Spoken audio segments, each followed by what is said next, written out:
क्योंकि संन्यास धर्म इस पर निहित संन्यास धर्म का निर्वहन नहीं हो सकता है, क्योंकि जो संन्यास की विधि है उसमें अति काष्ठमयी स्त्री, काष्ठमयी स्त्री का भी दर्शन तक निषिद्ध है उसमें, और आज ये संभव हो नहीं सकता है, इसलिए संन्यास का भी वर्जन किया।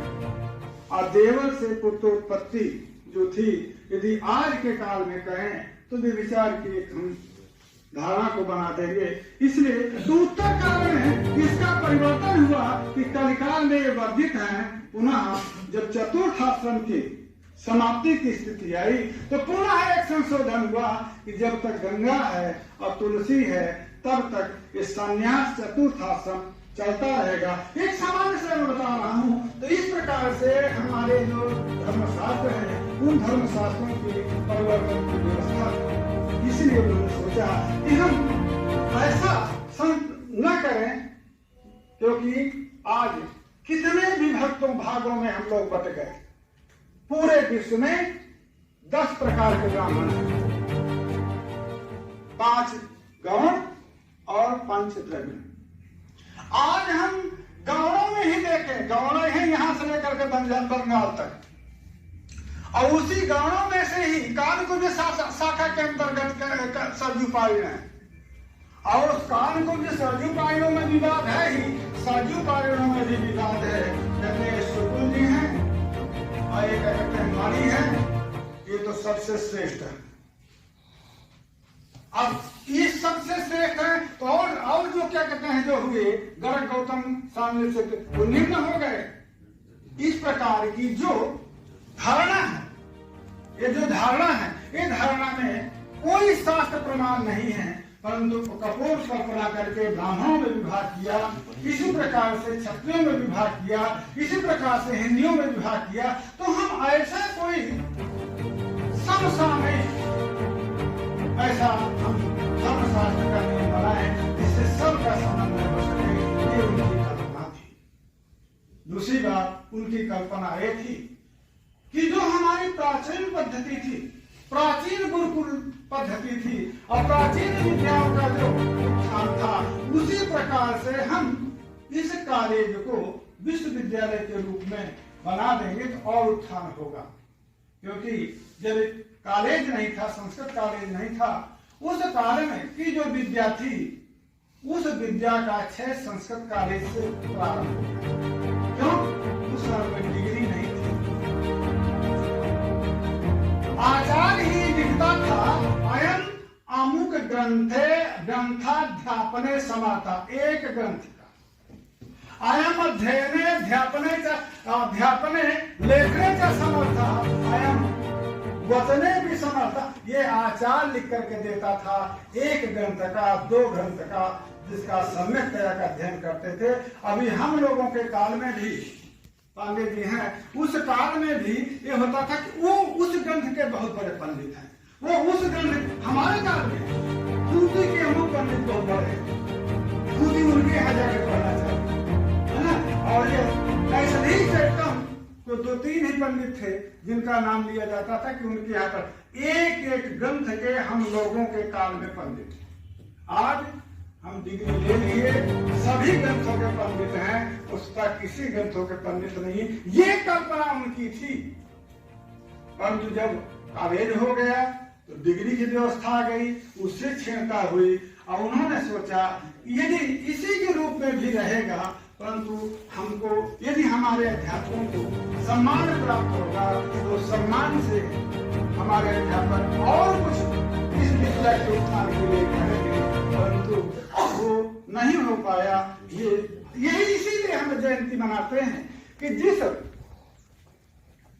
इस विश्वविद्यालय के निर्माता का क्या संकल्प था, जिस संकल्प से उन्होंने इस विश्वविद्यालय का निर्माण किया, क्या हम उस संकल्प के पूरा में यदि किंचित भी तत्वावधान है हम कर रहे हैं। यही हमको संकल्प हर साल मना, उनका जो संकल्प था वो संकल्प को स्मरण करने के लिए हम जयंती मनाते हैं। इसलिए हम लोग अपने उस संकल्प को दिया था। ये संस्कृत विद्या के उत्थान के लिए, उसके लिए हम लोग दत्तावधान होकर के और तत्पर रहेंगे। धर्मस्य तत्त्वं निहितं गुहायां महाजनों तेन गतस्य पंथाः। बड़े लोगों ने जो मार्ग प्रशस्त कर दिए हैं, उस मार्ग का अनुसरण करना चाहिए हम लोगों को। संपूर्णानंद जी का जो संपूर्ण व्यक्तित्व, यहाँ उनका एक किताब है संपूर्णानंद जी जीवन जीवन व्यक्तित्व, जीवन जीवन व्यक्तित्व करके हमारे प्रकाशन संस्थान में प्रकाशित है। आप ले सकते हैं, पढ़ सकते हैं। उनके संबंध में अनेक विद्वानों के उसमें बहुत अच्छे से आलेख हैं। इसी क्रम में मैं आप जितने लोग हैं, सभी आचार्यों का, सभी छात्रों का, सभी हमारे जो सम्मानित आचार्यगण हैं, उनका हम हृदय से अपना आभार व्यक्त करते हैं कि आप लोग बड़े दिव्य चित्त होकर के सुने और समय से पधारे। इसलिए हम लोगों का यह जो प्रकल्प है, उनकी जो जन्म जयंती है, जो विशिष्ट वक्ता और विशिष्ट अतिथि के रूप में यहाँ उपस्थित रहे, आपने अपने व्याख्यान में संपूर्णानंद जी के विषय में, जो उनके कृतित्व और व्यक्तित्व के विषय में अपने विचार व्यक्त किए, उसके लिए हम यहाँ आपका हृदय से आभार व्यक्त करते हैं, धन्यवाद ज्ञापित करते हैं। इसी क्रम में आज के विशिष्ट अतिथि और मुख्य वक्ता के रूप में उपस्थित वर्धा विश्वविद्यालय के पूर्व कुलपति और हमारे आचार्य प्रोफेसर रजनीश कुमार शुक्ल जी ने अपना एक बेहद ही गंभीर और पूरी तरह से संपूर्णानंद जी के व्यक्तित्व को प्रकाशित करने वाला जो अपना वक्तव्य दिया, और उस वक्तव्य के माध्यम से हमें हमारे क्या कर्तव्य हैं, इस विश्वविद्यालय के अध्यापक, कर्मचारी और छात्रों को किस प्रकार से संपूर्णानंद जी की भावनाओं को साकार करना है, इसके विषय में हमें सचेत भी किया। और इसी क्रम में उन्होंने बहुत सारी बातें बताई। इसी क्रम में जैसे उन्होंने कहा कि यहाँ पर संपूर्णानंद जी वेधशाला की स्थापना करना चाहते थे, तो इसी क्रम में मैं आपको ये बताना चाहूंगा कि वो वेधशाला की स्थापना के क्रम में ही हमारे यहाँ ज्योतिष विभाग में 2 पद भी स्वीकृत होकर के आए थे। खगोल शास्त्र के लिए रीडर का पद था और गणित का लेक्चरर का पद वो रह गया। और वेधशाला के लिए उपकरण भी उन्होंने उन्हीं के काल में खरीद करके यहाँ आ गए थे। 78 में आया, उसके बाद उनके समय का प्रस्ताव था। लेकिन वेधशाला इसलिए नहीं बन सकी क्योंकि बगल में रेलवे लाइन थी और यहाँ का आकाशीय जो स्थिति थी वह उसके अनुकूल नहीं थी।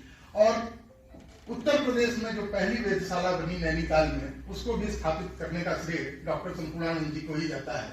उनके माध्यम से ही वेधशाला का महानिर्माण हुआ। और डॉक्टर संपूर्णानंद जी के विषय में यह भी मैं कहना चाहूंगा कि वो केवल राजनेता ही नहीं, साहित्यकार, लेखक, और उनकी जो हिंदी भाषा के प्रति एक विशेष रुचि थी, उसका उन्होंने विशेष रूप से उस समय प्रचार प्रसार में अपना योगदान दिया। ओ चल चल तरंगा तब शुभ नामे जागे